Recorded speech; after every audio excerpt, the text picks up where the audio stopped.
Yangi kelgan romlarimizni hozir upakovkani ochamiz, ko'rsataman qanaqaligini.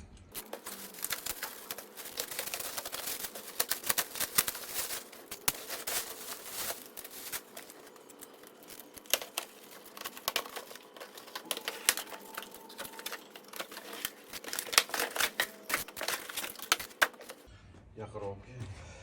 Mana shu upakovkadan ochilgan sharoit ko'rinishi.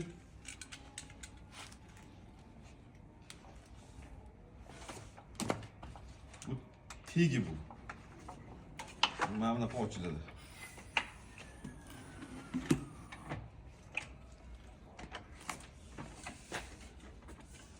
Mana bunaqa davodchiklari bo'ladi ikki tarafdan. Oyna ochilganda ushlab turadi. Bu hozir oyoq osmondan bo'lib turibdi.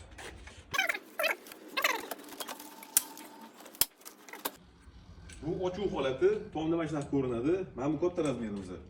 120 ga 80, mana bu 60 ga 80 razmerimiz. Tomda primerda shunaqa turadi. Kimga kichkina kerak bo'lsa, mana shunaqasi bor. Kattaroq kerak bo'lsa, bundan ham kattasi bor lekin.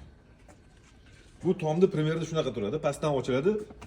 Davodchiklari ushlab turadi ochilgandan keyin. Yopilishi mana bunaqa. Mana bu yopiq holat.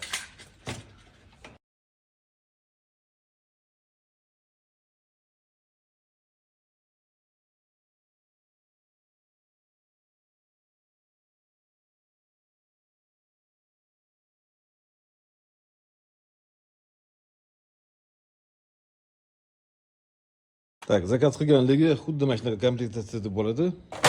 Umumiy komplektda mana bu tepasi, bu yon obkladi, mana bu bokovoy obklad bitta, yana bitta bokovoy obklad tegi bilan bu tunkani tegiga tushadi. Mana betigacha. Tunki mana shungacha keladi. Shutgacha kelib ustiga minadi buni. Mana bu tunkani ustiga o'tiradi. Birinchi bo'lib bu qo'yiladi. Keyin bu, keyin u. Pachirotnis qo'yiladi. Bu yoq tarafda mana. Umumiy ko'rinishi kim ustanovkani o'rganmoqchi bo'lsa, o'rgatib ketaman, ko'rsatib beraman.